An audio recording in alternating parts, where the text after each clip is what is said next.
Une présentation sur la formule sanguine, la lignée des blancs. Au terme de cette séance, le participant pourra différencier les leucocytoses malignes des leucocytoses réactionnelles, établir un diagnostic différentiel des leucopénies, reconnaître sur la formule sanguine complète les signaux d'alarme, orienter le patient en spécialité en temps opportun. Le plan, tel que mentionné dans l'introduction, à la suite, on verra un survol de la formule sanguine concernant des généralités et des petits trucs du métier et une brève présentation des cas cliniques portant sur les anomalies les plus fréquentes dans la ligne des blancs, dans la lymphocytose, la neutrophélie et la neutropénie. Anomalie de la formule sanguine complète, généralité. Des anomalies quantitatives, cytose et cytopénie. Des anomalies qualitatives, présence de lymphocytes atypiques et des plastes. Atteinte d'une ou plusieurs lignées. Bipencytopénie suggère un problème médulaire, hypersplénisme, déficit vitamine B12. Bien, si on coupe court, c'est des cas de référence en hémato. La magnitude du défaut quantitatif, augmentation des globules blancs à 100 000 versus 15 000. En cas de leucocytose importante, il faut regarder la différentielle leucocytaire. Est-ce que c'est des neutrophiles, c'est des lymphocytes ou une blastose? En présence d'une leucocytose importante, il faut regarder les autres lignées. Exemple, dans le cas de leucémie myéloïde aiguë, on va avoir une augmentation des globules blancs jusqu'à 50 000, mais l'hémoglobine va être abaissée et les plaquettes vont être abaissées. Dans la leucémie lymphoïde chronique, on va avoir un décompte des globules blancs élevé, mais l'hémoglobine et les plaquettes vont être dans la limite de la normale. Une valeur ajoutée avec l'inspection du frottis sanguin. La présence de blastes indique leucémie aiguë, la présence de lymphocytes atypiques, mononucléose, la présence de leucoérysthroblastose indique une pathologie médulaire, c'est les précurseurs des granulocytes et des hématies. Les drapeaux rouges. De niveau, référence à l'urgence, si les plaquettes sont que moins que 20 000 ou avec saignement actif, si l'hémoglobine est moins que 70 grammes par litre, s'il y a une neutropénie moins que 1000 et température plus que 38,3 buccale ou plus que 38 de façon soutenue. Alors, c'est des anomalies au niveau quantitatif. Référence en hématologie. Présence de blastes, fortes monocytes. Ça indique que les fortes monocytes au niveau de notre tomate, d'accord, sont lus monocytes, mais dans le frottis, réellement, ils sont des blastes sels. Alors, ça arrive dans les leucémies myélo-monocytaires chroniques et leucémie aiguë. Encore, on répète, leucoérysthroblastose, d'accord, c'est des précurseurs des globules rouges, des hématies et des granulocytes indiquent une pathologie médulaire. Les schistocytes nombreux. Présentation sur un cas de lymphocytose. Une dame de 70 ans vous consulte car elle note l'apparition des ganglions cervicaux. Elle est très active en danse sociale. L'examen physique montre une polyadénopathie avec des ganglions de 1 à 1,5 cm, cervicaux et axillaires, pas de splénomégalie. Les globules blancs sont à 40 000. Les différentiels, c'est 80% de lymphocytes. L'hémoglobine est à 130 et les plaquettes à 300. Alors, la question qui se pose, quoi faire avec cette patiente? Une consultation rapide en hémato? Un frottis sanguin, un scan abdominal? une consultation chirurgique pour biopsie ganglionnaire ou un frottis sanguin avec une cytométrie de flux pour marqueurs lymphocytaires de surface. La leucémie lymphoïde chronique, c'est une condition indolente. Alors, au début, on fait une observation, on fait d'autres prises de sang, on fait un diagnostic différentiel pour les cas de lymphocytose. Et si cette lymphocytose persiste plus que 4000 et associée avec d'autres symptômes, ça devient un cas de consulte en hémato. Et les hématologues demandent si on envoie ces cas, on envoie la formule sanguine, l'aspect du frottis et un résultat de cytométrie de flux. Alors, la leucémie lymphocytaire chronique, condition indolente, bilan et investigation, marqueurs lymphocytaires par cytométrie de flux. On va trouver présence d'une population monoclonale lymphocytaire B. Le couple direct, parfois il y a hémolyse, on le demande, et l'électrophorèse des protéines en cas d'hypogamma-globuline, on donne parfois une prophylaxie.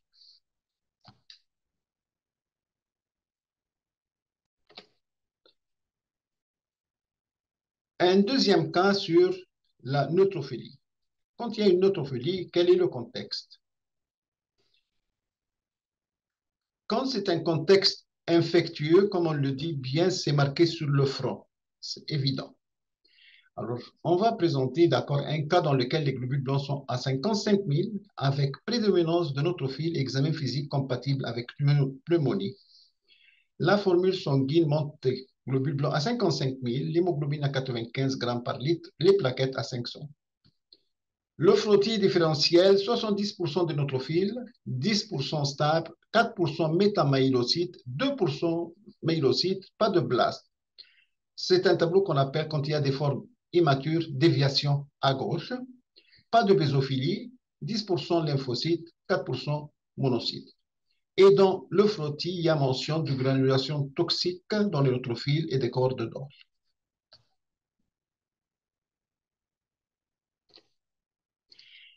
Les causes principales de leucocytose neutrophilique, infection bactérienne, syndrome myéloprolifératif, dans le doute, demandez le BCR-ABL, les stéroïdes, certains médicaments, le lithium, le tabagisme et le stress.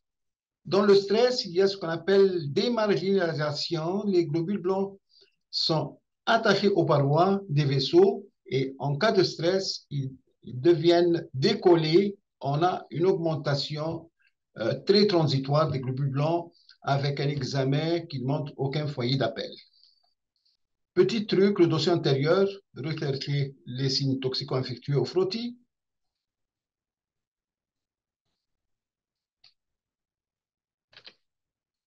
Leucocytose à prédominance de neutrophile. Quand est-ce qu'on réfère en hémato? Si leucocytose persiste en dehors de l'épisode infectieux. Neutrophile est expliqué plus que 15 000. Et tout le temps, le contexte clinique et le dossier antérieur, c'est un bon ami. Monocytose, c'est-à-dire plus que 1000. La définition de monocytose, plus que 1000. Principal diagnostic différentiel, infection subaiguë, tuberculose, endocardite, les stéroïdes, des cancers hématologiques, lymphomes, et les hépatopoïésies chroniques. Forte monocytose, toujours inquiétant. On les appelle des bad boys. Alors, dans l'automate, ça peut montrer une forte monocytose. Alors, si l'automate montre une forte monocytose, il faut demander un frottis dans lequel le technicien va noter la présence qui sont en réalité des blasts et pas des monocytes. C'est pour ça qu'on les appelle les bad boys. Forte monocytose, demander frottis. Bésophilie, en bref, quand ça dépasse les 2000, principal diagnostic, les syndromes myéloprolifératifs, particulièrement la leucémie myéloïde chronique, mastocytes systémiques. C'est un tableau dans lequel il y a production d'histamine, prurite, des lésions cutanées et parfois des problèmes gastro-intestinaux comme de la diarrhée, des réactions allergiques et les leucémies à basophile. Neutropénie, la définition, moins que 1500 associés, d'accord, 1500. Et cette neutrophilie, qu'est-ce qui peut la produire? Ça peut être constitutionnel, ethnique, les médicaments antipsychotiques, les anticonvulsivants, les anti-inflammatoires.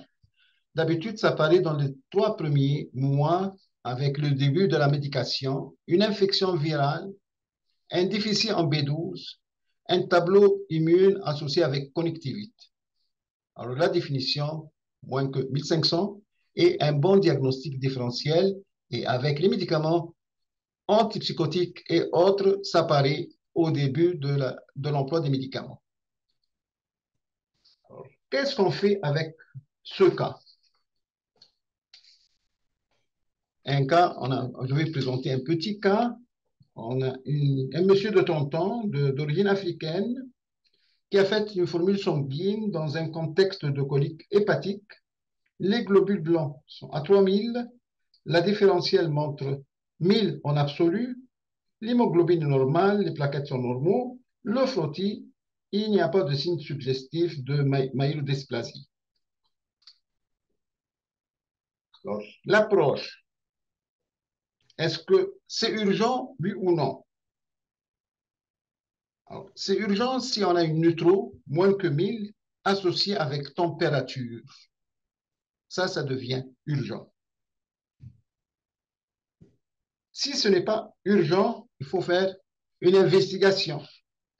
D'accord? Il faut voir un bilan pour être sûr qu'il n'a pas une infection virale, hépatite B, hépatite C, un bilan humain, dosage de vitamine B12, et observer et aviser le patient s'il fait de la température, il doit se présenter à l'urgence.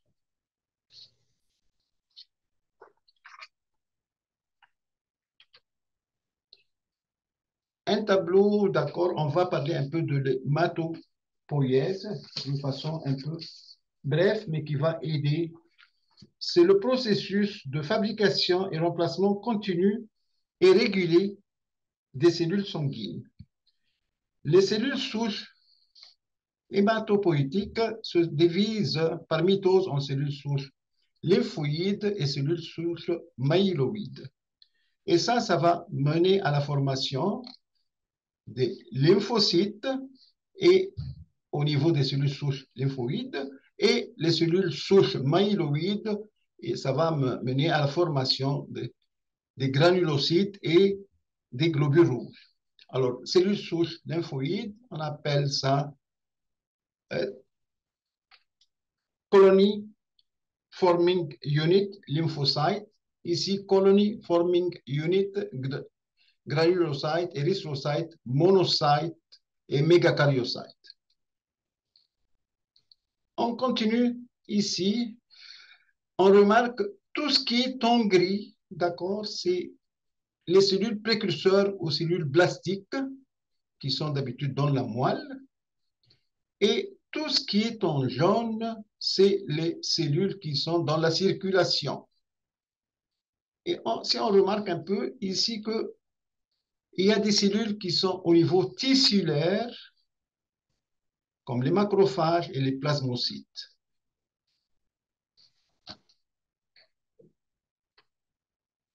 C'est la même chose. En tous les cas, c'est la même affaire, c'est la même présentation. Comme ça devient la cellule souche. Ça se divise, ça donne la cellule souche lymphoïde qui va former les lymphocytes. Et après la cellule souche myéloïde qui va former les globules rouges, les plaquettes, les granulocytes, basophiles, eosinophiles et neutrophiles et monocytes. Les lymphocytes, ils ont une action antivirale. Les granulocytes, neutrophiles et monocytes, ils ont une action antibactérienne.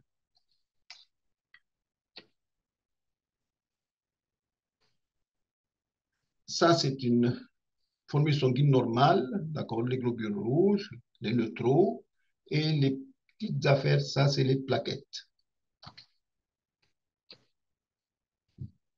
Une lymphocyte, ça, c'est des histocytes, c'est des globules rouges qui sont détruites en cas d'hémolyse. Et ici, ça va montrer mieux. Ça, c'est le leucémie aiguë, les blast cells, les cellules blast.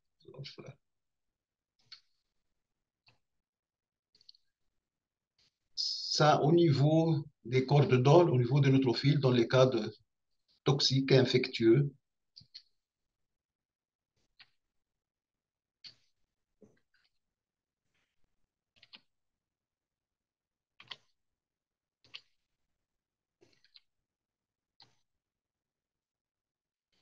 Ici, c'est une répétition, les globules blancs, les neutrophiles, les eosinophiles, les lymphocytes et les monocytes. Alors, la formule sanguine, ce qu'il ne faut pas regarder, c'est les valeurs relatives. Quand on a une augmentation des globules blancs, il faut regarder les valeurs absolues. Alors, ce qu'il ne faut pas regarder, les valeurs relatives. Alors, quand on a une augmentation des globules blancs, il faut regarder, ou diminution des globules blancs, il faut tout le temps regarder les valeurs absolues.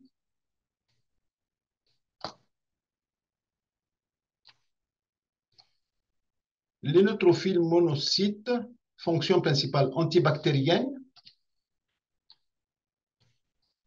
L'affaire de déviation à gauche, où on trouve des formes immatures de neutrophiles. Ça arrive dans les cas infectieux, inflammatoires, réactionnels avec le tabac, avec certains médicaments, les corticostéroïdes. Ici, le granulocyte colony stimulating factor qu'on donne dans les cas de neutropénie pour les gens qui reçoivent la chimiothérapie. Alors, ça indique une neutropénie qui arrive avec d'autres catégories de gens que les patients psychiatrisés, les gens qui reçoivent la chimio. Ils ont une neutropénie.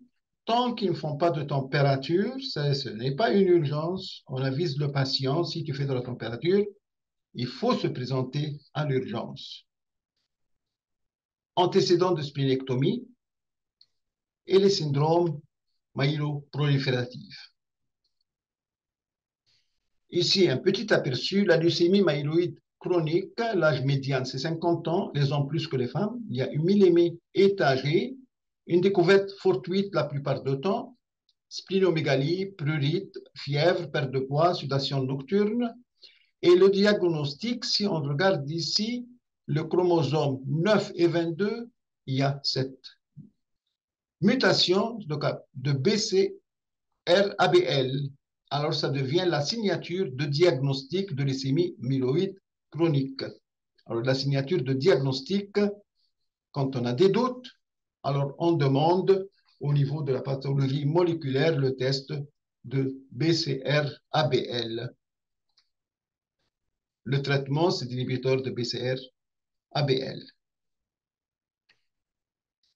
Ici, une petite néoplasie myéloproliférative. Comme on a dit, les néoplasies sont plutôt rares. Les causes primaires sont plutôt rares, les causes secondaires sont plus fréquentes. Les neutrophilies avec monocytose, déviation à gauche, leucémie myéloïde chronique, rare. État infectieux, inflammatoire, corticostéroïdes, c'est beaucoup plus fréquent. Polyglobulie est plus fréquente dans les cas de déshydratation, hypoxie, diminution, érythropoïétine, présence d'érythropoïétine. Et dans maladie de Vaquès, d'accord, c'est moins fréquent et le diagnostic, c'est avec le JAK2. La thrombocytose essentielle est plus fréquente avec les états infectieux, inflammatoires et le déficit de fer. La thrombocytose essentielle, 50%, ils ont le JAK2 positif. Alors, un moment bien pour parler un peu du JAK2, d'accord? Alors, c'est tout le temps ce test, on le demande en pathologie moléculaire. Et lymphocytes, on a parlé fonction antivirale, vivent dans les tissus, Niveau périphérique ne corrèle pas avec risque infectieux. Lymphopénie en cas de VIH, médicaments, corticostéroïdes. Lymphocytose, infection virale. Syndrome lymphoprolifératif, réaction médicamenteuse antécédente de splénectomie, maladie auto-immune. Les lymphocytoses, dans les cas d'infection virale, mononucléose, les syndromes lymphoprolifératifs, leucémie lymphoïde chronique, réaction médicamenteuse avec Tegretol, phénotoin, minocin, antécédente de splénectomie et les maladies auto-immunes comme l'arthrite rhumatoïde.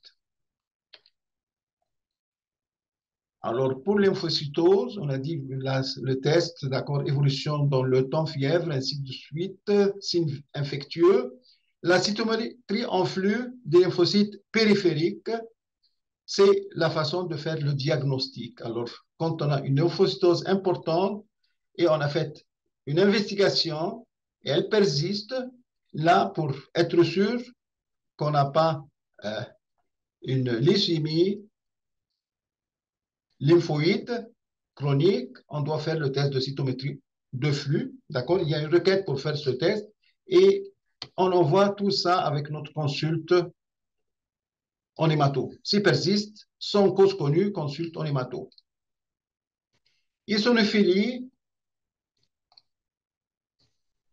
primaire, les syndromes myéloprolifératifs. Secondaire, réactionnel, les allergies, les infections parasitaires, certains néoplasmes et dans les insuffisances surrénaliennes. Quand est-ce qu'on fait une référence en hémato? Si on a une eosinophilie plus que 1500 qui persiste plus que 6 mois. Leucocytose à retenir, regardez seulement les valeurs absolues. Évolution dans le temps. Leucocytose le plus souvent réactionnelle. La leucémie myéloïde chronique est rare. Pour lymphocytose, le flux cytométrique peut confirmer ou infirmer clonalité.